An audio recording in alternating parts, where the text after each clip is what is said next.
everybody, welcome to my channel. My name is Mehak Bafna and I'm a second year student at Shri Ram College of Commerce, University of Delhi. तो आज की video में मैं exclusively CLAT 2025 aspirants की बात करूंगी। तो ये वीडियो तुम कभी भी देख रहे हो, 2 दिन पहले, 1 दिन पहले एग्ज़ाम के दिन, तो तुम्हारे लिए बहुत यूज़फुल रहने वाला है, क्योंकि मैं उन 2 घंटों के बारे में बात करूंगी जिसमें तुम अपना पेपर लिखने वाले हो। तो कुछ ऐसे इंपॉर्टेंट लेसन्स, कुछ ऐसी इंपॉर्टेंट हैक्स या टिप्स कह लो, वो मैं शेयर करूंगी जो मैंने अपने एग्ज़ाम से सीखी, और जो गलतियां मैंने करी वो मैं बिल्कुल भी नहीं चाहती कि तुम लोग करो। तो मुझे लगता है डेफिनेटली काम आएंगी वो सारी चीज़ें। देखो, सबसे पहले तो टाइम मैनेजमेंट का बहुत बहुत ध्यान रखना। 2 घंटे है तुम्हारे पास, तुम्हें उसमें सारे सेक्शंस निपटाने हैं। तो फॉर एग्जांपल, जैसे क्रिटिकल रीजनिंग तुम्हारा स्ट्रेंथ है, ठीक है, तुमने बहुत अच्छे से तैयारी करी है उस चीज़ की, और for example critical reasoning difficult आ जाता है, ठीक है, पैसेजेस डिफिकल्ट आ जाते हैं।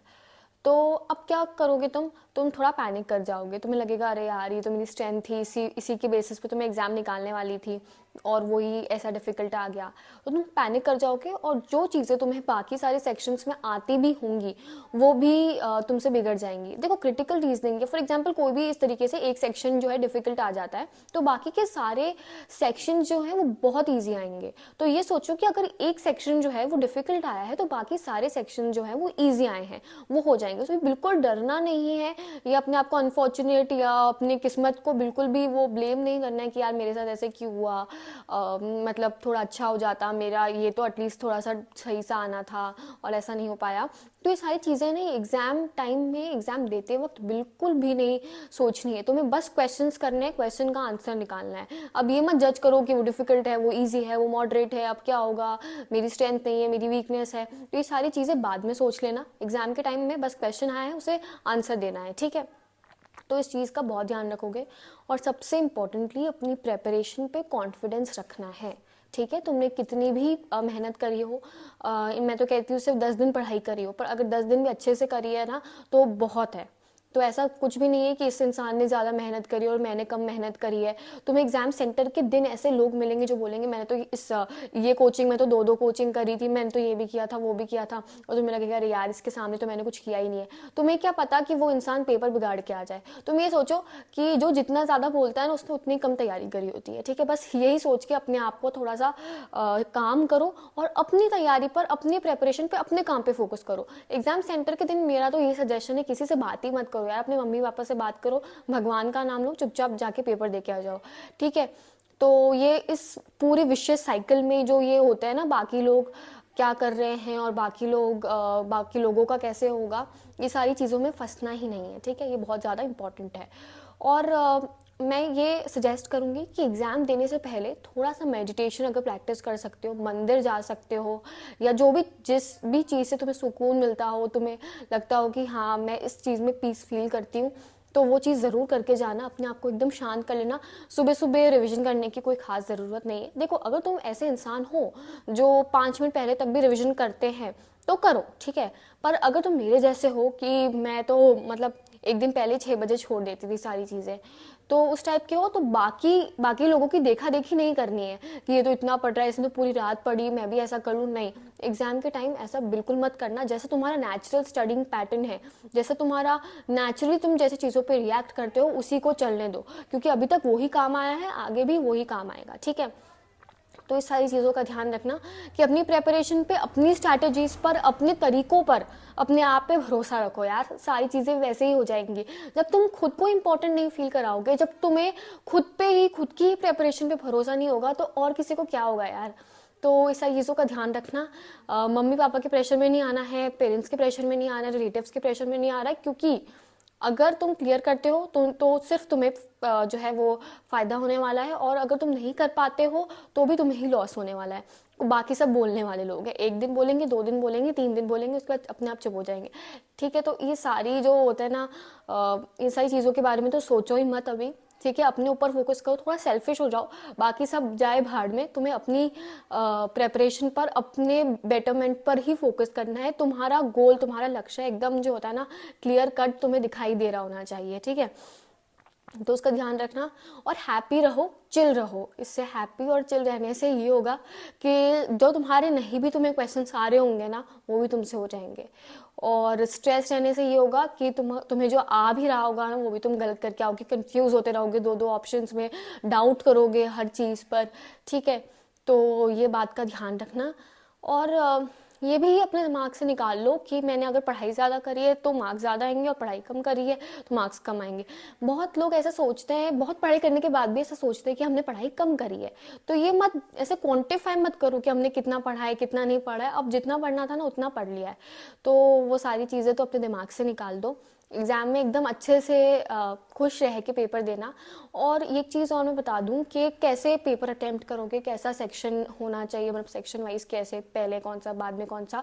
तो जो तुम मॉक में कर रहे हो, जो तुम्हारे मॉक्स में चल रहा है, वही चीज़ करोगे। कुछ अलग से पेपर को देख के कि नहीं भाई तो हमारा एक्चुअल पेपर है, इसमें तो हम कुछ अलग करेंगे, तो ये सब मत करना।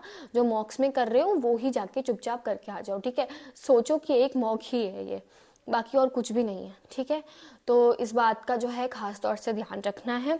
और हाँ, किसी ने मुझे कमेंट सेक्शन में पूछा था कि मतलब आउटफिट कैसा होना चाहिए। कुछ भी पहन सकते हो, कंफर्टेबल सा पहन लेना आराम से, सलवार सूट वगैरह सब पहन सकते हैं। ऐसा कुछ बहुत स्ट्रिक्ट चेकिंग नहीं होती है क्लैट के जैसे। मेरे टाइम तो टेस्ट सेंटर में ऐसा कुछ था ही नहीं, इनफैक्ट पॉकेट्स भी चेक नहीं करी थी।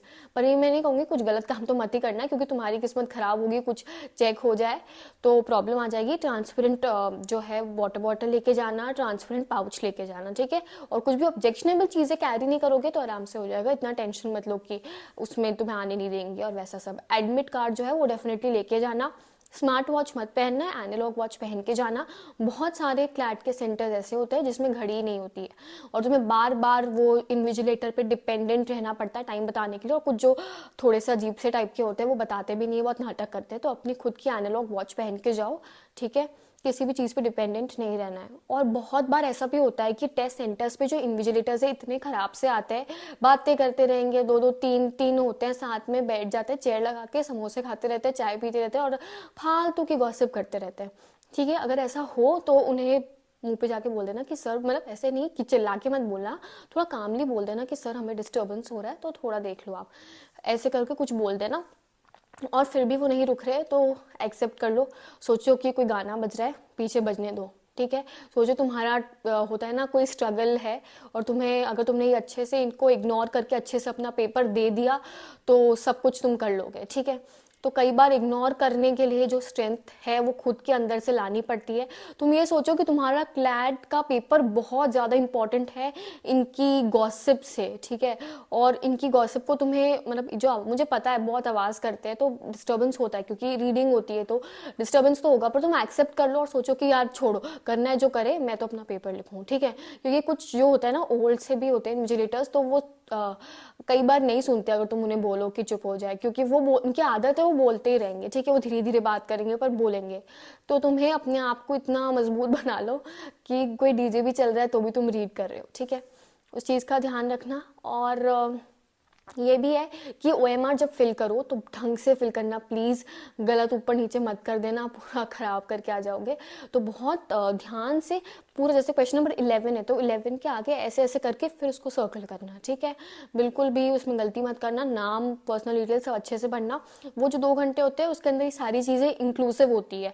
तो अभी कोशिश करो कि 10 मिनट पहले तुम अपना मॉक कंप्लीट कर पाओ, और 10 मिनट में फिर पर्सनल डिटेल्स वगैरह फिल कर दो। क्योंकि जब हम एग्जाम सेंटर में होते हैं ना, तो पर्सनल डिटेल्स वगैरह तुम बहुत ध्यान से फिल करोगे, रादर देन जब तुम मॉक कर रहे होते हो तब तुम पर्सनल डिटेल्स पे फोकस नहीं करते। पर तुम्हें तब जो है पर्सनल डिटेल्स बहुत ध्यान से भरनी होती है, ढंग से फिल करना पड़ता है, तो प्रॉपर 10 मिनट्स लग जाती है। फिर इन्विजिलेटर साइन करवाने भी आते हैं, तो वो सब सोचो कि 10 मिनट में होगा। तो 10 मिनट पहले कोशिश करो कि अभी तुम अपना मॉक कर पाओ। और उस टाइम भी सोचना कि 10 मिनट तो मैं अपने पर्सनल डिटेल्स को रखूंगा, और 1 आवर 50 मिनट जो है उसके अंदर मुझे पेपर सॉल्व करना है। ठीक है, कोशिश करना 1 आवर 50 मिनट्स में हो जाएगा आराम से, ऐसी कोई दिक्कत नहीं आती है, हो जाता है।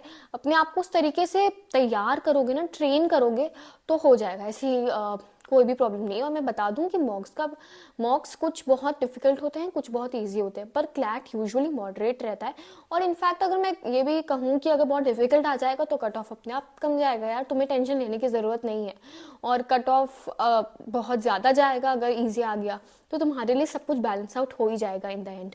तो इस बात की तो बिल्कुल टेंशन ही नहीं करनी है कि इजी आया टफ आया, क्योंकि जो तुम्हारे लिए आ रहा है वो सब बच्चों के लिए आ रहा है, ठीक है।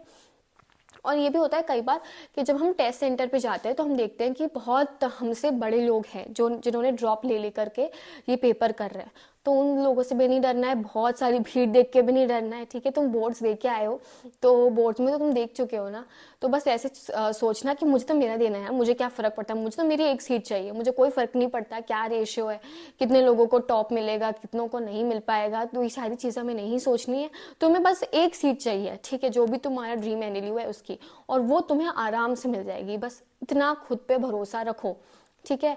और आराम से सोना, ठीक है, एक दिन पहले आराम से सो, आराम से अच्छे खाना खाना, और एक दिन पहले तो मुझे नहीं लगता कुछ भी पढ़ के तुम कुछ उखाड़ लोगे, तो वो तो मत इस करना कि पूरी रात पढ़ रहे हो। ये सारी चीज़ें तो बहुत ही एक पॉइंट के बाद बहुत टॉक्सिक हो जाती है और बहुत घबरा जाओगे तुम वो सारी चीज़ों को करके। तो उन चीज़ों का ध्यान रखना, आराम से सोना, आराम से खाना, टाइम से उठना, आराम से नहा धो के अच्छे से जाना, अपनी हेल्थ का ध्यान रखना। ऐसा नहीं हो कि 1-2 दिन पहले तुम अपनी तबीयत खराब कर दो, तो वो तो बिल्कुल भी मत करना, क्योंकि तुम्हारी सारी प्रेपरेशन धरी रही ऐसी रह जाएगी। क्योंकि अभी मौसम भी ऐसा हो रहा है ना कि तुम प्रोन हो सर्दी जुकाम के लिए, तो वो ध्यान रखना कि वो सारी चीज़ें नहीं हो। और एक चीज़ और कि be prepared for any contingency, कुछ भी अजीब सा आ जाए, जीके एकदम घटिया सी आ जाए, तो तुम सोचना सबके लिए हो रहा है, ठीक है, तुम्हें बिल्कुल नहीं डरना है। और सोचो कि अगर एक सेक्शन खराब आएगा ना, मैंने पहले भी बोला है कि अगर एक सेक्शन खराब आएगा तो बाकी सारे ईजी आएंगे, या फिर अगर सब डिफिकल्ट आ रहा है तो कट ऑफ कम जाएगा। तो कोई भी डरना मत, ठीक है। और हाँ, अपने टेस्ट सेंटर का जो लोकेशन है वो पहले ही देख लेना कि कहाँ पर है, एक दिन पहले जाके देख के आओ यार। उस टाइम बिल्कुल भी ये सब होता है ना, भाग बिल्खा भाग टाइप्स कुछ मत करना, कोई एडवेंचर मत करो उस एग्जाम के दिन, सीधा मंदिर जाओ। जो भी चीज़ें तुम करते हो अपने आप को काम रखने के लिए, वो करके खाना खा के फिर एग्जाम सेंटर में जाना, ठीक है। और सोचना कि तुम अपने मतलब कुछ ऐसा कर लो कि उन 2 घंटों में तुम अपने मैक्सिमम प्रोडक्टिविटी लेवल पर हो बस। और ज़्यादा भी खाना मत खा लेना, क्योंकि फिर नींद आएगी। तो ये सारी चीज़ें तुम्हें खुद सोचने की है कि तुम अपने आप को उन 2 घंटों में कैसे सबसे ज़्यादा प्रोडक्टिव बना सकते हो, क्योंकि अगर उन 2 घंटों में तुमने अपना बेस्ट दे दिया तो फिर बस, फिर तो कोई चीज़ की ज़रूरत ही नहीं है, ठीक है। ध्यान रखना इस बात का। और तुम म्यूज़िक सुनते हो तो म्यूज़िक सुन सकते हो, ठीक है, पर जैसे लाउड म्यूज़िक मत सुनना। एग्ज़ाम सेंटर से पहले किसी से आर्ग्यूमेंट मत करना, कोई टाइप के झगड़े मत करना, ऐसा कुछ भी मत करना कि तुम्हारा मेंटल स्टेट अफेक्ट हो, ठीक है। क्योंकि झगड़े वगैरह करने से, कॉन्फ्लिक्ट करने से, ज़्यादा तेज तेज बोलने से तुम्हारी खुद की एनर्जी जो है वो वेस्ट होती है। तो एनर्जी को कंजर्व करना पेपर के लिए, कि सारी एनर्जी हम तभी लगाएंगे और एकदम सही डायरेक्शन में लगा के एकदम एकदम बढ़िया से कर देंगे पेपर, ठीक है। तो बस मुझे इतना ही कहना था। कुछ और भी चीज़ें पूछनी हो तो कमेंट सेक्शन में डाल दो, जल्दी से जल्दी जवाब दे दूंगी। तो बस आज के वीडियो के लिए इतना ही। वीडियो अच्छा लगा हो तो लाइक करना, and for more such video subscribe to my channel, and all the very best for your exam. बहुत अच्छा जाएगा, ठीक है। Bye bye.